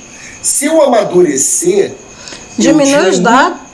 Eu aumento os dados e diminuo a visão. Entendeu o que eu estou dizendo? Não, agora deu um nó. Eu estava indo bem, mas esse negócio de aumentar os dados é que eu não entendi. Vamos lá. Conforme você aumenta a sua idade mental, você vai ficando mais maduro. Ficar mais maduro significa ficar mais capacitado. Mais experiente. Exato. E menos habilidoso para ver os monstros. Essa sua... Então eu consigo... Em técnicas de combate, eu consigo causar um dano maior, mas é mais difícil para mim enxergar o alvo. Exatamente. Tô ferrada. Então, é bom ter magia diária, viu? Ter ataque diário, porque senão o negócio vai ficar... Entendeu? E aí, se você estiver usando, por exemplo, tem um tipo que é chamado faixa branca. Esse não tá no Fast Play. Faixa branca, você começou a fazer arte marcial. Você vai dar um soco no rapaz. Aí você vai rolar o dado da tua maturidade, que fica lá já na ficha de personagem, visão quantos são, mais 2 pontos se você for usar a faixa branca. Se você não tem faixa branca, é só os dados da tua maturidade. Simples assim. Dependendo, aí vem outra coisa importante. Os testes de sinistros e monstros é sobre quem vai narrar, porque a narrativa dele é compartilhada. Então, se você não obteve nenhum acerto, quem vai narrar a tragédia é o diretor. Se teve um acerto, o diretor narra o quase acerto. Se teve 2, um dos teus amiguinhos vai narrar o sucesso. E se teve... Não, eu acho que não são 2 não, são 3, desculpa. 3 é um dos seus amiguinhos. E se for 4 ou mais, é você que narra o teu sucesso. Entendeu?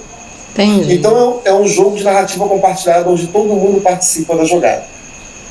Lembrando que nós também temos um sistema de magia, tá? E o sistema de magia sistema de narrativa compartilhada já existe no Tordesilha, né? Já, o Tordesilha já brinca. Inclusive, nós usamos a mesma regra do que eu posso estar narrando. Entendeu? Antes de falar da magia, outra coisa que o tipo faz é criar uma vantagem narrativa e uma desvantagem narrativa. Isso acontece tanto com o tipo quanto com a trama. Trama são características peculiares, por exemplo, pais problemáticos, asma, miopia, uma paixão que você tem por alguém, timidez, né? Timidez, esse tipo de coisa, né? E aí, como é que funciona? Você tem vantagens e desvantagens narrativas. Digamos, vamos voltar, por exemplo, no Pivete. E vocês querem explosivos para poder assustar um monstro. E o Pivete vai falar assim, o jogador que é Pivete fala assim pro narrador: pô, narrador, eu fazia parte de uma ganguezinha aqui da escola, aquela gangue que explodiu o banheiro, lembra daquilo? Crianças, não façam isso na escola de vocês, tá? Não explodam o banheiro. Eu posso arrumar explosivo com eles. Então você cria uma vantagem narrativa, entendeu? Entendi. Isso é improvisado no jogo, durante o jogo isso é improvisado. Então, você não contribui. O narrador e os jogadores, eles ficam muito livres, muito à vontade para fazer essa improvisação. Isso me leva à minha próxima observação. Cara, esse cenário é muito adulto, né? Ele não é um cenário assim que jogadores iniciantes terão facilidade de jogar, né? Ele é não pela mecânica, tá me entendendo? Não assim pela mecânica. A mecânica é bem básica, pelo que você me falou aqui, qualquer pessoa consegue, né, desenrolar facilmente. É a vivência mesmo, né, interpretativa, as experiências interpretativas, né? Ontem eu estava jogando Sinistros e Monstros no canal do órgão, e inclusive um abraço pro Carlos, o pessoal de lá. E aconteceu um negócio muito engraçado. A gente jogou num clima mais assim, Buffy, né? Mais divertido e mais tal. Mais Buffy é caça-fantasma? Caça, mais descontraído. E quando terminou, eu falei assim: vocês perceberam, apesar dos risos da brincadeira, vocês perceberam o nível de desespero de um sinistro? De ver monstros terríveis, não ter nenhuma capacidade real de vencer esses monstros, né? E estar sozinho na tua percepção. Pronto, deixa eu te perguntar isso agora. Esses monstros, eles podem ser mortos? Eles podem ser destruídos? O que acontece? No próprio jogo, inclusive já no Fast Play, a gente já brinca com isso, nós fazemos uma coisa que é assim: existe uma tabela de fraquezas possíveis dos monstros. Então você não vai matar esses monstros na pancadaria, você vai morrer. Você vai tentar encontrar uma fraqueza dele para poder administrar uma forma de vencer. Bem assim, Supernatural, né? Vai acabar com fantasma, tem que ter ferro para bater nele, ou sal para poder... Perfeito. E a outra coisa interessante é que nós criamos os monstros de Sinistros e Monstros numa espécie de ecologia ali. Como assim uma ecologia? Nós criamos a história, né? Eu tentei criar a história de maneira a fazer com que você conseguisse jogar um monstro contra o outro. Você tá entendendo? Fazer um monstro caçar o outro, fazer um monstro perseguir o outro. Se você for esperto na leitura do livro, você cria estratégias ali que podem te ajudar a se livrar. Porque também tem outra coisa, junto com o financiamento coletivo básico, você me permite falar disso rapidinho? Pode, vamos. Do básico, se você for olhar a lista do financiamento coletivo, no básico é coisa pra caramba que eu te ofereço. No básico, nós temos uma forma de jogar Sinistros e Monstros com aventura solo. Eu sozinho jogar. Só que eu falei, eu não quero fazer só um jogo solo, eu quero fazer um jogo solo que, além de tudo, ajude a pessoa a ser melhor. E aí nós criamos um sistema chamado estoico. O que é o sistema estoico? É um sistema para você jogar aventura solo de qualquer RPG, mas que ele também trabalha uma coisa muito legal. Ele te ajuda a parar de postergar as coisas, sabe? Parar de procrastinar. Porque a jogabilidade dele depende de tarefas que você cumpre na sua vida diária. Entendeu? Tô entendendo. Então, Sinistros e Monstros também pode ser jogado sozinho, aventura solo. Só uma coisa que eu esqueci de falar, rapidinho, antes que eu esqueça. Você não escolhe os tipos, você não escolhe as tramas do seu sinistro. Por que não? Porque o barato desse jogo não é você criar um grande guerreiro. O barato desse jogo... Você não escolhe nem o tipo, se o mestre é aleatório. É assim que funciona. Olha só. Cara, isso pode parecer ruim, mas é mó barato. Porque, deixa eu te explicar, quando você era criança, você não escolhia nada, sabe? Você queria fazer desenho, tua mãe botou você no judô, né? Você queria, sabe, ser um grande... Eu me imaginava um grande guerreiro. Você queria jogar a bola, tua mãe queria que você fosse a princesinha da escola. Exato. Então, você joga com as cartas que você ganha. É tipo dominó, entendeu? Então, é lógico que o narrador pode permitir, mas a maior parte das escolhas é feita rolando dados. Mas, então não há construção de background? Ou esse background é construído à medida que os dados estão sendo rolados, né? Exatamente. E olha, ontem eu fiz isso ontem. Nós jogamos ontem por 1h30. Eu não gosto muito de sessão longa, tá? Uhum. Mas em 1h30, ontem nós criamos personagens, eu expliquei o cenário, expliquei as regras e jogamos em 1h30, sabe? Então, assim, porque é muito rápido e você consegue fazer conexões muito interessantes. Mas chegaram a um desfecho? A aventura encerrou? Sim. Não, eu dei uma continuação. Mas nós chegamos no... Todas as explicações foram dadas. E agora parou no desfecho. Deixou melhor o gancho para o próximo, como todo bom narrador, deixou o gancho para a próxima sessão. Deixa eu te dar um macete aqui legal para quem estiver vendo, né? E eu espero que o pessoal em casa... O que acontece? Especialmente jogos de narrativa compartilhada ou jogos que permitam a você improvisar a aventura na hora, como o Tordesilhas faz, né? O Sinistros e Monstros também, tem um macetinho bem legal. Deixa os jogadores criarem e você vai anotando, certo? Quando tiver bastante informação, você para a sessão e na semana que vem continua. Por quê? Para você organizar. Exato, e misturar tudo. Porque esse é muito saudável, sabe? Isso aí todo narrador, né, deveria seguir isso aí. Cara, eles produziram tanto, eu tô perdida, hora de parar a campanha, né? Porque se você ficar tentando, ninguém é incrível assim para ficar dando essas respostas automáticas, ninguém é máquina, né? E aí, se você para, muitas vezes organiza, na semana que vem o negócio flui, até 10 vezes melhor, né? E o negócio foi tão louco que eles criaram um monstro na hora lá. Eles criaram na hora, assim, na hora do jogo. Criaram um monstro. Eu imagino que saia muito monstro esquisito, né? Sai por quê? Porque mesmo sem querer, você vai dar pro monstro os seus medos de infância. Né? Você vai dar para ele essa característica. Porque a impressão que você tem desses monstros é que eles são como o bicho-papão, né? Cada criança descreve o seu bicho-papão de uma forma pessoal, diferente, única. Aí vem a minha próxima pergunta. Deixa eu perguntar logo.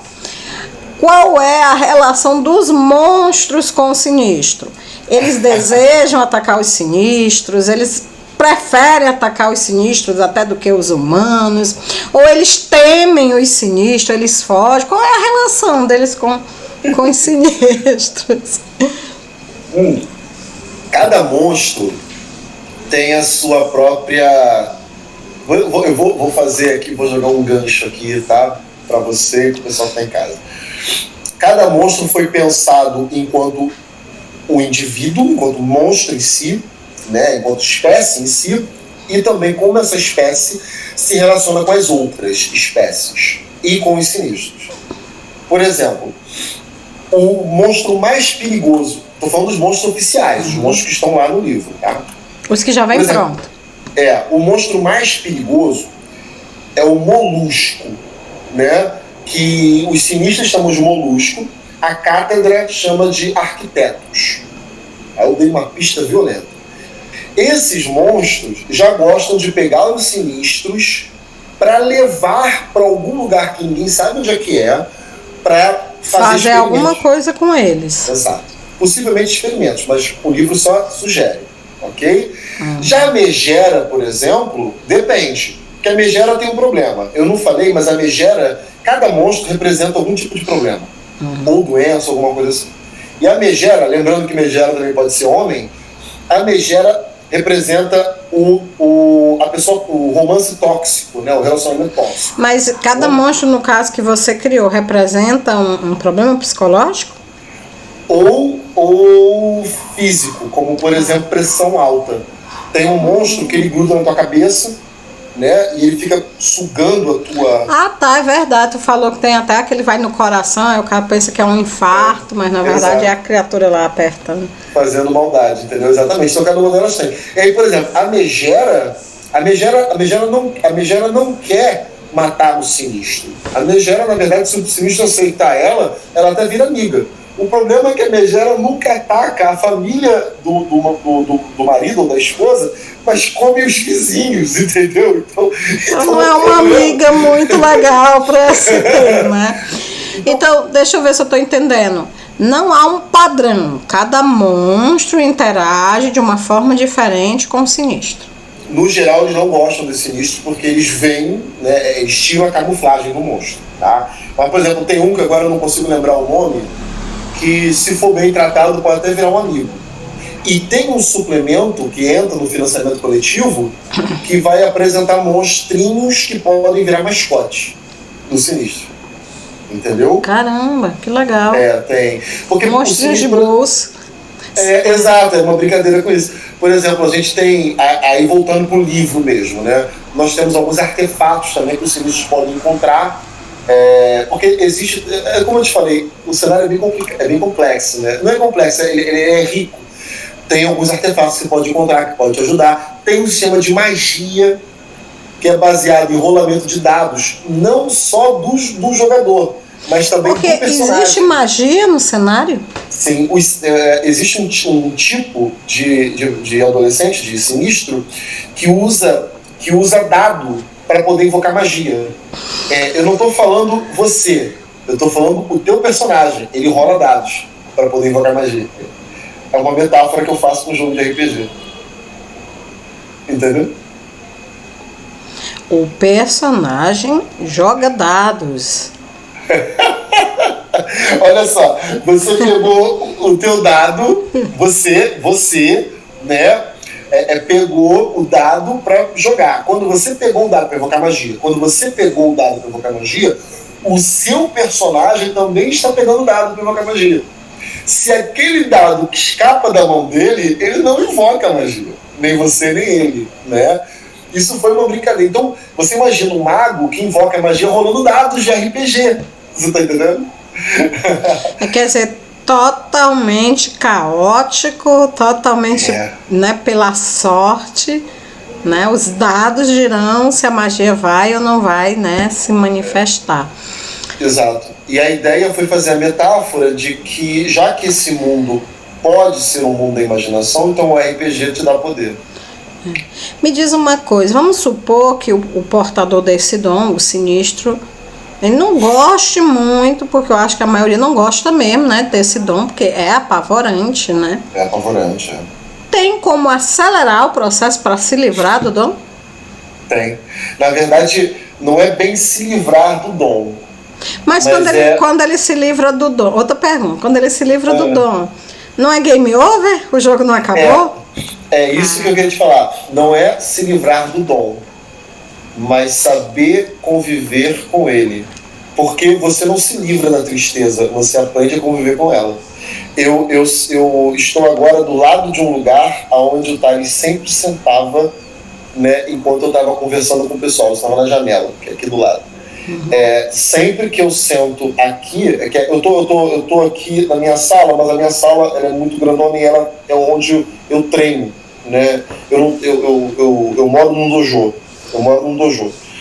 Então, eu aprendi a conviver com essa ausência, entendeu? Lembra que eu falei que Pacata do Sul é uma metáfora para a infância? Sim. A evolução do personagem nesse RPG também é uma metáfora sobre amadurecimento real. Como é amadurecer, entendeu? E me diz uma coisa, à medida que a pessoa vai crescendo, vai amadurecendo, ela vai perdendo o dom, não é isso? Você disse que ela vai parando de ver as criaturas, né? Quando cessa totalmente o dom, ela esquece que Não, viveu esse experimento, essa experiência? Deixa eu te explicar. Olha só que doido, assim. Vamos entender da seguinte forma. Existem dois tipos de amadurecimento, tá? E isso, a minha ideia aqui não é a ideia só do jogo, mas a ideia que eu tenho da vida. Existem dois tipos de amadurecimento. O amadurecimento precoce, que você pega uma criança e ela amadurece antes do tempo. E você força ela a amadurecer, né? Corta a infância Exato. dela por conta de traumas. E o que são os monstros, sinistros e monstros, se não traumas que você experimenta, né? Então, assim, existe um amadurecimento precoce e um amadurecimento real. No amadurecimento precoce, que acontece durante o jogo, né, durante o episódio, você vai perdendo a sua capacidade de ver o sinistro. E aí sim, se você chegar no nível de adulto, acabou, você virou um leigo. Você vai se tornar um adulto então, que não sonha. Então tem como um sinistro se tornar um leigo. Sim, durante o jogo. Agora, a evolução do personagem representa o amadurecimento sadio. Mas é impossível uma criança que não tenha o dom na infância desenvolver isso depois de adulto. É impossível. Sim, é impossível. É porque, no caso, aí é a ideia mesmo do jogo de você estar isolado, né, na situação do sinistro. Agora, você nunca sabe quando é que o sinistro vai despertar. Eu impliquei com esse negócio de não ser todas as crianças. Isso tá dando um negócio aqui na minha cabeça. Por que só algumas, né? Por que só algumas crianças são especiais? Tem um motivo, eu não posso Porque assim, todas as crianças não são inocentes, né? Todas as crianças não têm uma visão de mundo, né? Não, claro que você não vai me contar, evidentemente. Nem deve, né? Se contar, vou ficar. É igual dar spoiler de filme. Vou ficar chateada. Eu posso te explicar a metáfora. E a metáfora é o seguinte: se você observar, crescer, né, envelhecer é entristecer. Quanto mais velho a pessoa fica, menos sonhos ela tem. Ela começa a lembrar cada vez mais do passado e sonhar menos com o futuro. Infelizmente então, é verdade. Então, essa é uma frase que me segue durante a vida toda. Crescer é entristecer. Envelhecer é entristecer. Então, assim, o que nós tentamos fazer com Sinistros e Monstros? Mostrar que existe um envelhecimento sadio e um envelhecimento que não é sadio. Né? Quando você envelhece de maneira sadia, você tem 50 anos, mas você ainda sonha em ser um escritor, em montar teu canal, em viver a tua vida. É aquela eterna criança, né? Exato. Agora, você aprende a lidar com os seus traumas. Eu não sou arrogante ao ponto de querer ensinar as pessoas a viverem através dos Sinistros e Monstros, não é isso, né? Mas é uma metáfora sobre a gente tentar se manter o nível de se importar com os outros. Eu quero continuar. É uma tentativa de levantar uma reflexão, não de dar as respostas, né? Porque muitas vezes talvez ninguém tenha essas respostas, elas são muito pessoais, né? Eu sou professor de filosofia e a gente costuma dizer que não se aprende filosofia, se aprende a filosofar. Isso, meu professor costumava dizer muito isso, não se aprende a filosofia, se aprende a filosofar. Exatamente. Então, isso é assim, né? Então, quer dizer que a pessoa pode esquecer, né? Pode esquecer e aí ter uma vida adulta normal, né? Ela superou os traumas e tudo, ou pode nunca esquecer. Olha, aí eternamente assombrada com aquela lembrança de que as criaturas existem e o pior, agora ela não pode mais ver. Não. Veja por outro lado. Lembrando que isso é uma metáfora, né? É uma metáfora. Mas veja por outro lado. Eu sei as perdas que eu sofri, porque você só esquece se você amadurecer de maneira errada no mundo sinistro. Se você amadurecer da maneira correta, você não esquece. Então o correto é lembrar. O correto é lembrar. Eu não esqueci o Thales. Eu não esqueci. Eu tive uma infância muito difícil e eu não esqueci o que eu passei. E esses fantasmas não me assombram. Mas a existência desse passado me ajuda a ser uma pessoa melhor. Ensina, né? Ensina. Você aprende com eles. Por exemplo, vou dar um exemplo aqui. Gente, a minha realidade não é a realidade do outro, tá? Eu estou só dando a minha experiência. Eu sofri muito preconceito, acho que cheguei a comentar isso no último vídeo, por conta da minha cor de pele, no lugar onde eu fui criado, né? Muito preconceito. E por conta de tudo que eu passei, eu não vivo hoje traumatizado, mas eu tenho muita preocupação em não ser preconceituoso, porque eu sei o peso do preconceito. Tem uma história que contam, não sei quem é que inventou essa história, mas é muito interessante, de que o rei falou assim para um sábio: sábio, você agora será o professor do meu príncipe, tá? Do meu filho. Você vai guiar o meu filho para a vida adulta. Sim, senhor, ok. Primeira lição: o professor foi lá e baixou-lhe o cacete no aluno. Mas bateu muito, bateu pra caramba, quebrou em todo. Né? Primeira lição: o moleque foi arrebentado. O príncipe herdeiro do trono apanhou. Beleza. Segunda lição: aula normal, matemática, português. Né? Terceira lição: aula normal, o resto da vida dele, aula normal. Quando esse príncipe virou rei, a primeira coisa que ele fez foi chamar o professor. Vem cá, meu filho, vem cá. Pô, meu irmão, né? Tem um ditado que fala assim: quem bate, esquece, né? Quem apanha. Aí ele falou assim: quando o primeiro dia de aula você me baixou o cacete, eu não fiz nada com você. Por que você fez isso? E o professor olhou dentro da cara do rei, do ex-príncipe, né? Que agora era o rei. E falou assim: para que você nunca se esquecesse do impacto da injustiça na vida de alguém. Caramba, agora eu fiquei até arrepiada. Para você nunca esquecer do impacto. O que eu fiz com você foi uma injustiça, para você nunca esquecer do impacto. Entendeu? Eu luto pelo gay porque eu sei o que é sofrer preconceito por ser negro. Eu não sei o que é ser um gay, eu não tenho um lugar de fala. Você tá me entendendo? Mas eu conheço a palavra preconceito na minha pele. E é por isso que eu luto pelo gay, eu luto pela mulher. E o nome disso é empatia. Que é o contrário de misantropia. Que é o contrário de misantropia. Mas gente, é incrível, mas assim, né? Sempre que eu trago o Luiz aqui, a gente conversa e as horas voam, mas eu me sinto na obrigação. Você pode continuar falando o que você quiser, viu, Luiz? Não, se você ainda tiver coisa para falar, não estou encerrando o vídeo, mas eu me sinto no dever de te perguntar uma coisa. O Luiz, ele tem uma noiva, não é isso? Como é o nome da tua namorada? Ingrid. A Ingrid está aí hoje. Hoje não.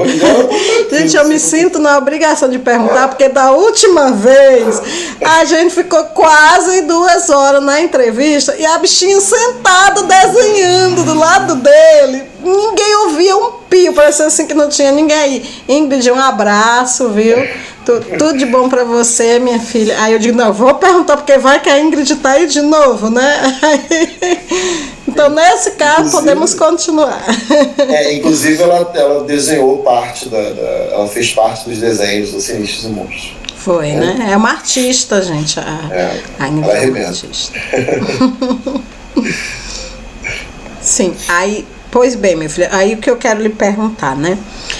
Que você faça essa análise, pare um pouco agora, pense e responde pra gente. Você acha então que você conseguiu, porque você me disse nos bastidores quando a gente estava conversando, que desde 2000 e quando esse você livro? Sim, que você começou a escrever esse livro, 2017 ele surgiu, mas a alma foi em 2019. Em torno aí de 4 a 2 anos, né? Começou a ideia com 4 anos, mas começou realmente a ter corpo, né? A ideia começou a tomar corpo há 2 anos atrás. Você realmente hoje, olhando para o livro, olhando para o que você fez, você realmente conseguiu transmitir para o papel a sua proposta, aquilo que você se propõe? Uau, essa é uma excelente pergunta. Eu sou um eterno insatisfeito, sabe? Mas eu acho que Sinistros e Monstros, ele conseguiu fazer... sim, eu acho que ele conseguiu fazer pessoas refletirem sobre isso, sabe? Ele conseguiu me fazer pensar mais ainda mais agora que o financiamento coletivo começou, a quantidade de pessoas que estão sofrendo com isso. Então, eu acho que sim. Eu acho que ele atingiu o intento dele. Acho que ainda tem muita coisa, nós vamos ver muita coisa dos Sinistros e Monstros. Eu acho que as pessoas não vão deixar eu parar de escrever Sinistros e Monstros. Dentro de mim, a perda não passou, a culpa não passou. Eu pretendo ainda fazer algo que homenageie o Tales. Isso ainda não é uma homenagem a ele, né? Você ainda não sente como se fosse? Não, porque eu quero celebrar a vida e não a perda. Entende? Ele foi um cara extraordinário. Mas eu acho que sim. Eu vi muita coisa nesse... Cara, não tem uma semana de financiamento coletivo. Sabe? Não tem uma semana. Eu vi pessoas que falaram assim, Cláudio, quando eu vi que a proposta era o suicídio, o debate ao suicídio, na hora eu apoiei. Nem sei sobre o que é o livro, sabe? Pessoas no grupo de Tordesilhas, por exemplo, eu pensei... Até eu queria falar rapidamente disso. Nós temos um grupo no WhatsApp de Tordesilhas, né, dos fãs de Tordesilhas, e eu falei para eles desse jogo, cara, o pessoal agarrou, o Erivas agarrou, sabe, o Marujo, o Malk, né, o Jonas Picholaro da Games Boss Studios, a galera agarrou e falou, meu irmão, você não vai desistir desse livro e tal, porque eu achava que o livro não tinha potencial para virar um produto, entendeu? Virar um livro físico, eu não achava. E esses caras brigando, vestindo a camisa, eu aprendi tanto em uma semana, não bateu uma semana ainda, já estamos em 61%, inclusive, mas tanto que experiência pessoal já valeu pra caramba. Tantas pessoas que se agarraram e foram, pessoas que disseram, assumiram que tem depressão, né, que tem ansiedade durante a entrevista, que durante a resenha do livro, sabe? Como também aqueles que pagam de que são conscientes, de que são super para frente, progressistas, e não quiseram participar por causa de detalhezinhos bobos, entendeu? Ou porque não vão muito com a minha cara ou algo assim. E eu digo, gente, esquece o livro, pelo menos fala da porcaria do número do combate ao suicídio, sabe? Pelo menos fala da importância das pessoas permanecerem vivas, porque é isso que importa, né? Então, eu acho que a mobilização que foi criada entre as pessoas e o tanto que isso me tocou foi muito gratificante, está sendo muito gratificante. E só está começando, né? Como você mesmo disse, só está com um pouco mais de uma semana, né? E, assim, essa primeira reação já é uma demonstração, porque hoje, gente, infelizmente, eu tenho que dizer isso, mas hoje, infelizmente, o suicídio é uma realidade que nos assombra, né? É raro você encontrar alguém que não tenha passado, né, por uma experiência desagradável como essa, ou não conheça alguém que tenha passado, né? E assim, é como você estava dizendo, né? É muito fácil eu ser militante de boca, eu dizer que eu apoio, né? Eu dizer que e na hora de uma situação dessa, eu deixar as minhas questões pessoais ficar entre mim e o objetivo maior, né?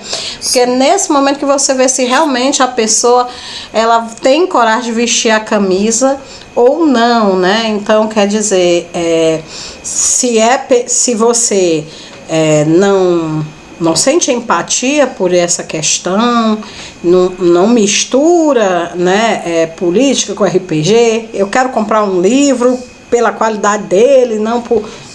Tudo bem, sem nenhum problema, né? Mas se você diz que defende essas bandeiras, diz que acha tudo isso importante, não é do pego para capar, você deixa rinchas pessoais, ou porque não vou com a cara do autor, por isso ou por aquilo outro, fica entre você, né? E o objetivo maior, então me desculpa a sinceridade, você é um baita de um hipócrita, né? Então eu acho que... né? É verdade. Eu acho que o RPG ele já é tão demonizado pela sociedade que a gente poderia investir mais nesse tipo de ideia. E eu não estou falando nem para a pessoa, por exemplo, eu não gosto de jogo narrativista, por exemplo, alguém pode dizer, beleza, não precisa financiar.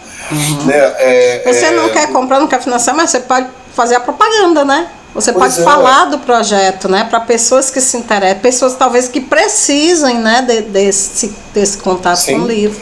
Ou então coloca no seu. Ou então fala do. Bota no WhatsApp, divulga pro pessoal. Você não é obrigado a abrir a carteira. Existem várias maneiras de se apoiar um projeto, né? E nem precisa, por exemplo, divulgar os Sinistros e Monstros. Se não gosta, tudo bem. Mas pega o número do CVV e coloca no seu programa. Pelo menos tira um número, dia, né, para falar sobre isso. Você está me entendendo? Alguma coisa assim. Nós temos que levar a consciência. Nós somos formadores de opinião. A gente tem que levar a consciência para as pessoas, entendeu? Nós somos responsáveis pelo mundo que nós queremos, né? Sim. Então, nós construímos esse mundo. Então, não adianta a gente se eximir, não adianta a gente dizer, não é minha culpa, eu não tinha como saber, eu não tinha nada a ver com isso.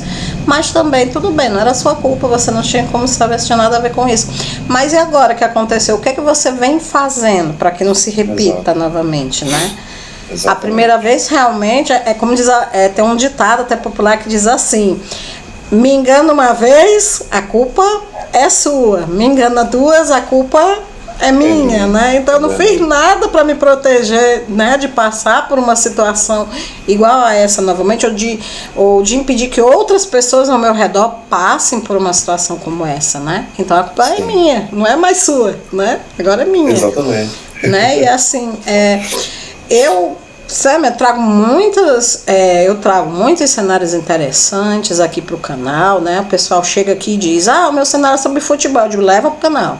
Meu cenário é sobre joguinho de campo, eu digo, vamos falar no canal, tá entendendo? Mas realmente esse de Sinistros e Monstros é bem diferente, é assim como eu falei, é bem adulto, é bem maduro. Parabéns pela coragem de abordar, né, um tema como esse, assim. Tá entendendo? Agora eu vou ficar preocupado pensando aqui sobre Pacata do Sul, né? Porque agora eu não sei se os bichinhos estão presos no som, eu não sei se é meio, né? Se é bruxaria, feitiçaria, o que tá acontecendo, né? Mas faz parte, né? Cada um vai dar assim, né? Inclusive, pessoal, vocês estão em casa, quiserem colocar aqui no final, aqui no vídeo, nos comentários, o que é que vocês acham que está acontecendo lá? O que é que vocês acham que são os sinistros? O que é que vocês acham que são? Bota aqui, né? Aí depois eu vou dar uma olhada, o Luiz, né, vai dar uma olhada. Sim, lá, eu vou olhar né? também, vai ser Quem sabe algum de vocês acaba assim, por acidente, acertando. Ele vai escrever o romance, nós vamos, né, torcer para que realmente, né, a inspiração, né, para ele escrever, porque eu sei como é entre planejar e escrever, né, normalmente tem às vezes você tem aquela ideia, mas só se escreve mesmo quando a inspiração chega, né? Eu espero que não demore muito, porque eu quero saber o final dessa história, né? O que mais você gostaria de acrescentar, Luiz, para poder, né?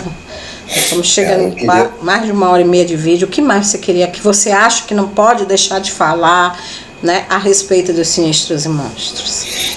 Bom, só tenho uma coisa mesmo a acrescentar.